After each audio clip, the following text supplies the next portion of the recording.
Monday once again on this April the 18th. Hope everyone's having a great day so far. Of course, we had some rain last week, and this weekend we've had some bad weather throughout Kentucky the past few months now. I have with us Chad Comer. I call him our local meteorologist, and he puts a lot of stuff on Facebook. People watch it. I read it and give it out on the radio some, but you do a daily log for a. It's called COCORAS. It's an acronym that stands for Community Collaborative Rain, Hail, and Snow Network. It's all over the United States. Everybody reports the 24-hour rainfall at 7 a.m. from the previous 24 hours. And we all use the same rain gauges and everything, so we're all kind of on the same page. But I've been doing that for almost 20 years now. And the good thing about it is I don't have to write down everything. It stores it all on their website. So if I want to know historical facts, I can go back and look at their website. And this past winter was a good one, compared to other winters. We had 18.9 inches of snow this past winter. That's the 2021-22 winter. And to put that into comparison, the 2016-2017 winter, we had 0.6 inches of snow the whole winter. 2017-2018, we had 5.5 inches. 2018-2019, we had 1.2 inches. And then 2019-2020, we had 3.2 inches. Last winter, we had 7.2 inches. And again, this winter, we had 18.9 inches. So it's going up every year. Well, it's up and down, but that's a significant jump. Now, we had snow flurries April 9th and 10th, just a few weeks ago. And then on March 11th and 12th, we had the 5.5 inch snow, which is pretty late. But it seems like the month of April has been a real wet month, and it has because it's rained. I think what is today, the 18th? It's rained 12 of the 18 days thus far this month. Or we've had some, it might be just a trace of precipitation or whatever. It's been a wet month, but we've only had about a little over 4 inches of precipitation for the whole month so far. So, seems like a wet month, but we've really not had a lot of. It's just been dreary. And I guess people ask, what winter is this? Because it's going to frost tonight, and probably even tomorrow night. And right now it looks like we're somewhere between locust and blackberry winter. I've not noticed the blackberries blooming, but this should be blackberry winter coming up. And it just seems like this winter's dragging on forever. Now, do you ever look at the what's that called in Gamaya there at the Mesonet? Mesonet site. Yeah, You ever look at that? A lot of times I'll refer to the Mesonet site to see how much it's rained, which it resets itself at midnight, And I don't know how to access previous rainfalls. I can only see what's currently going on. But just like the other day, I was looking on there at the wind speed, and it had clocked nearly 50 mile an hour wind speed that we were having, and it's pretty neat. If you don't utilize the Mesonet site, I've got an app on my phone, and I've got Monroe County, stored as the preferred site, and I just click the app, and it'll bring up your current temperature, wind speed, and all that, so it's live action. Yeah. It's located. The station's located up there in front of Gamaya Shooting Supply. Yeah. And it's pretty neat to have that. How close is that compared to where you're putting that on COCORAS? Well, our timing's off. My measurements will go from 7 a.m. one day to 7 a.m. the next, and it resets itself automatically at midnight. And like I say, I don't know how. It may be that the app doesn't do it. I may be able to go to their website to access data from previous days, but I've not got that mastered yet. But on COCORAS, the website that I use, you can type in any time frame, any month. You can find out anything you want to know as far as precipitation, rain, snow. And I love the map that they'll put out every day, the precipitation map. you can look at a certain area, a certain group of counties, and see the difference. I may get 2 inches of rain versus 2 miles down the road may get a tenth of an inch, and it's crazy the difference in amounts that you can get. Yeah, that's what I was going to ask. You're located just in one spot of Gomeo, Yeah, so all the way across Monroe County not the might same. not get any rain at all. Yeah.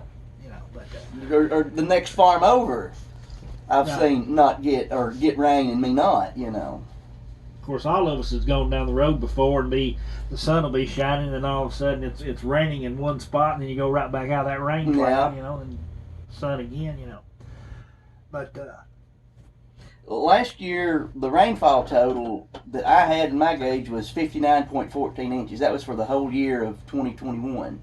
And the year before that was 61.52.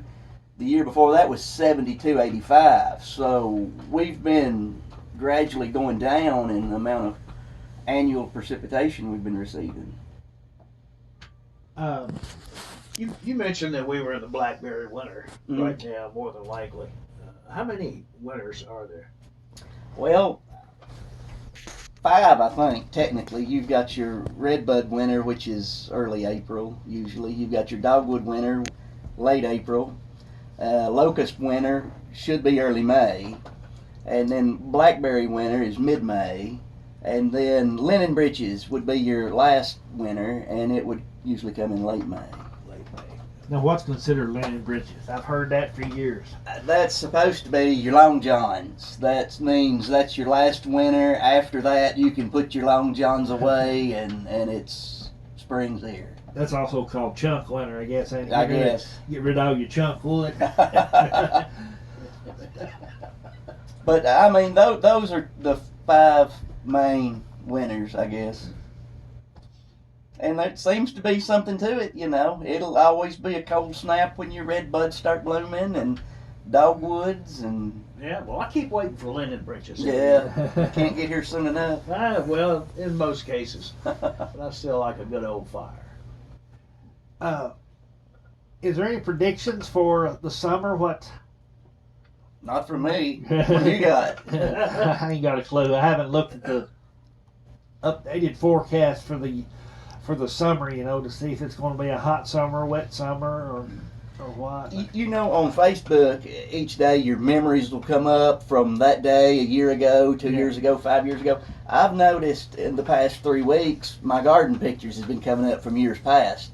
And I'm always 2 or 3 weeks ahead of what I am now in my gardening. Usually I've got cabbage and lettuce. One picture I was actually harvesting lettuce. Would have been like 3 years ago.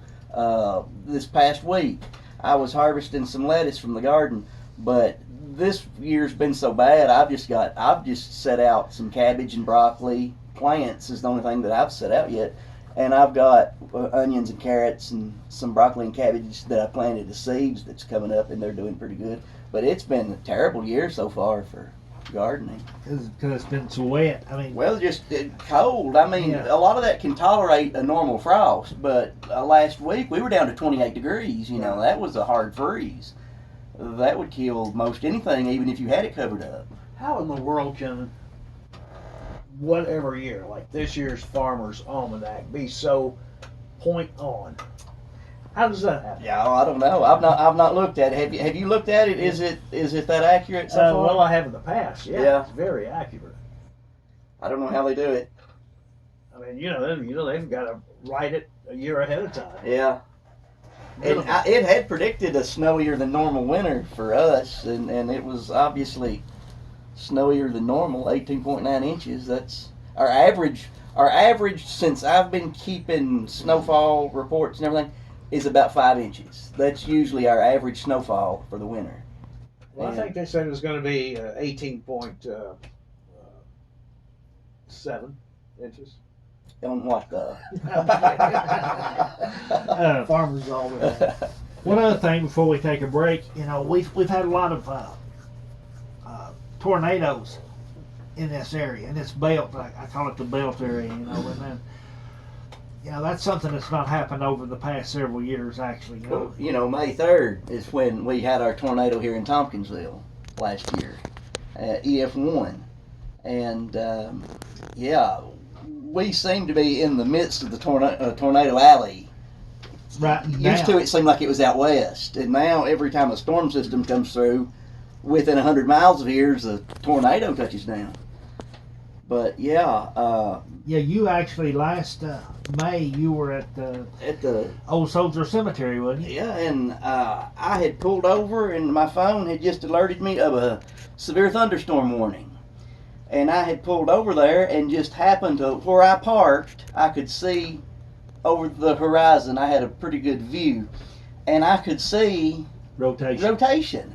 And I thought, wow, no warnings had come out about a tornado or anything. Yeah, nothing, not a word. And I hadn't even heard it thunder, so I was thinking this wasn't much of a storm. And I pulled out my phone and I filmed it. Now the phone did a poor quality video, you couldn't see that much about it till the wind hit, and you could really see things moving.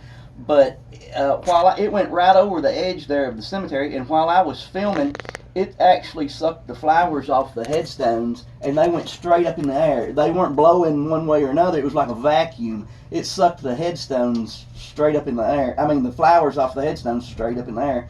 But it touched down just as soon as it passed me, and I couldn't see it because of the old high school. It had my view blocked. But I saw the sparks fly from the transformer there at Bruton's, where it had done something to the power line there. Then it touched down and hit the funeral home and cut a path through town. It was wild. It lasted, what, 30 seconds? Yeah, probably. Yeah. Something like that. So. All right, we're going to take a quick break, and we'll be right back with more Monroe Monday and Chad Comer. We're going to talk about a little history.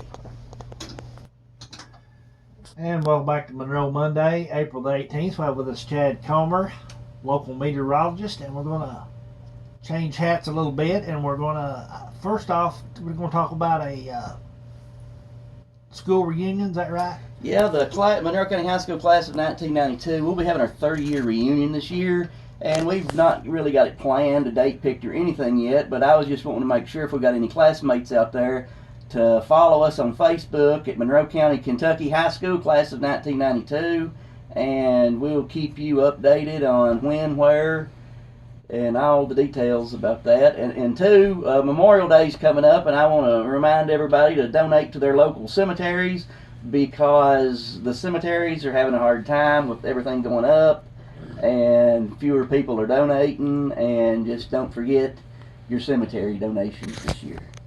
All righty, Chad. A few weeks ago, I was at the courthouse in the clerk's office getting some business done, and I seen Chad over there, and he was digging through the big books that I see over there when you go in.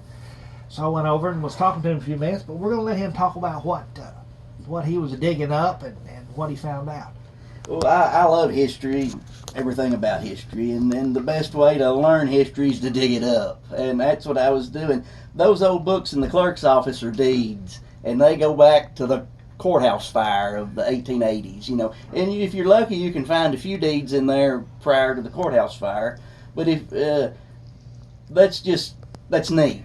It was a rainy day that day, couldn't do much. I thought, I'm going to go to the courthouse, and what I was looking for was on one of our farms we've got at Center Point. It was referring to the neighboring farm, which my brother owns, the farm there beside it. It was referring to that landowner as Leslie was his last name. And I thought, well, that's not a common name around here. There's basically been two groups of Leslies in Monroe County. One was Emerson Leslie, who started the Tompkinsville News. And then another one would have been Preston Leslie, who became governor of Kentucky. But in his earlier political career, his political career started in Monroe County. But I thought, now that had to be Governor Preston Leslie. I thought, wouldn't that be neat if this was his farm and where he lived? So there was only one way to find out. I got to digging through the deeds, and sure enough, Preston Leslie owned that farm. And I wrote a little historical sketch about it. It's not too long. I put it on Facebook with some pictures of the old house. The house that he lived in burned, and it's just a skeleton standing there.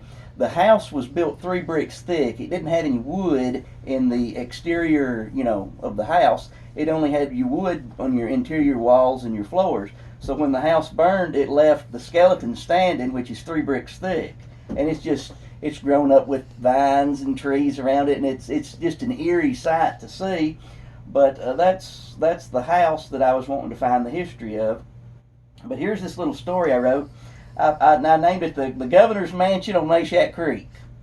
And the history this house could tell. 3 bricks thick and surrounded by fire, the remains of this old house still stand proud and tall. Unsure of its exact date of construction, this was Dr. Jeremiah Black's house on Meshack Creek in Center Point. According to old land deeds, Dr. Black and his wife were both buried on the property. His wife Martha died in 1837 and Dr. Black in 1839. Though Dr. Black would not live to see it, his son-in-law Preston Leslie would become the governor of Kentucky and the governor of Montana, and his grandson Benton McMillan would become the governor of Tennessee. After Dr. Black's death in 1841, his daughter Louisa Bedford Black married Preston Hopkins Leslie. That same year they purchased the other heir's share of the farm and moved into the house.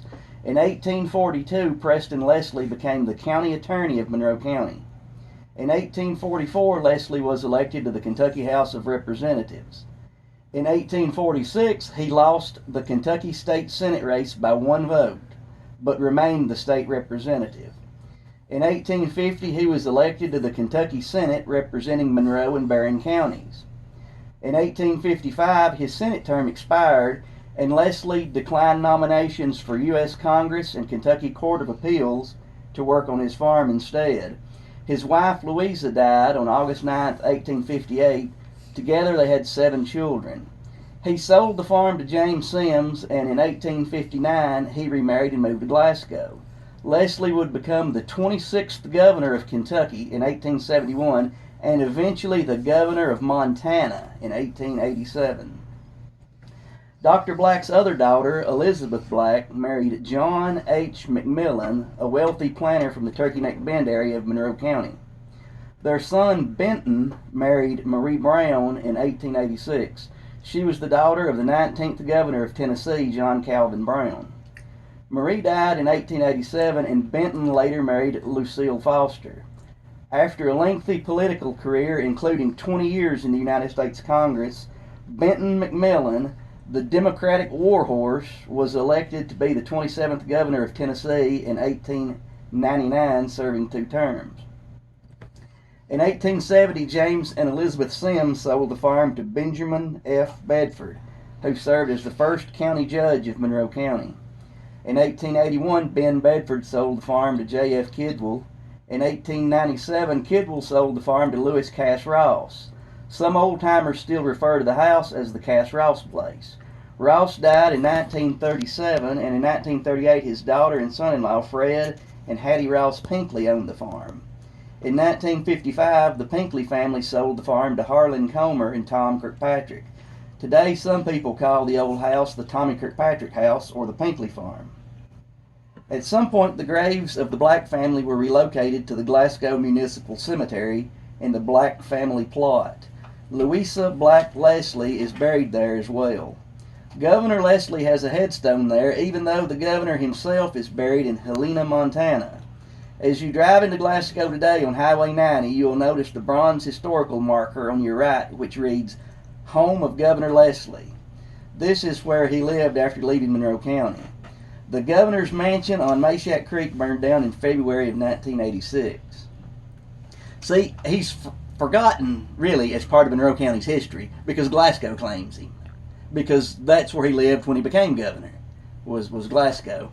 And the same with Benton McMillan. He was born in Monroe County, lived in Monroe County for a while, but Nashville claims fame to him because that's where he lived when he was elected governor of Tennessee. But that's 2 governors that govern 3 states that originated from Monroe County. Yeah, we have a lot of Monroe County history that. Now, you was talking about the house that burnt in 1986, I believe it was, 85, 86. Did people live in that at that time? Or? There was someone moving in it. when it burned, and he had built a fire in the fireplace. He wasn't supposed to be moving in it, and he was moving his stuff in there and coming to Tompkinsville back and forth hauling stuff, and he had built a fire in there, and between trips it had caught on fire, and nobody was down there, and it burned to the down. ground. Interesting. And of course, like you said, it was 3 bricks deep, Yeah. and more than likely those bricks was probably made right there on the site and put together. Because Dr. Black died in the 1830s, he and his wife both, and there's no telling when that house was built. I'm sure it was built, early 1800s, maybe even late 1700s. Who knows? But it was. I've been trying to get a picture of the house. There's some people that lived there that claim to have an old picture of it before it burned. I'd love to see that.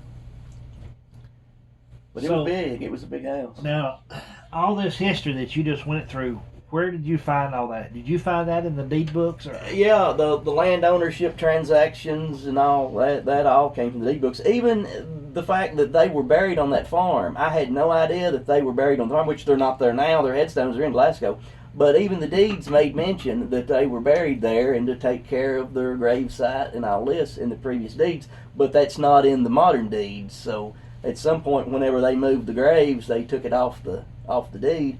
But it's amazing, the deeds. They'll refer to the people, each deed has calls in it, the boundaries. It joins you on the north side, someone on the east side, and it'll list all the names, and those names change over years, and it's just so much history in deeds, and nobody really spends much time up at the courthouse digging into it. Well, also probably when you read the deeds, it says you go down to the corner post at the oak tree or something. Yeah, and 16 poles from a tree to a rock, and none of that's there anymore. But you hit a brick wall a lot of times in tracing deeds because of our courthouse fires. We've had, I think, 3 courthouse fires here, the 1880s and in the Civil War, and I believe there was another one. But one of these deeds will be recorded in the Cumberland County Courthouse because that was part of Cumberland County prior to Monroe County forming. And I need to do a little more digging on the Cumberland County side. All right. Well, we appreciate you coming in today, and that's all the time we have for Monroe Monday. And we'll have Chad back on here maybe before long, maybe do some other history. I know he's probably got some other history stories to tell. And we appreciate everyone listening today. Of course, listen tonight at 6 o'clock for the encore presentation. I hope everyone has a great day and enjoy.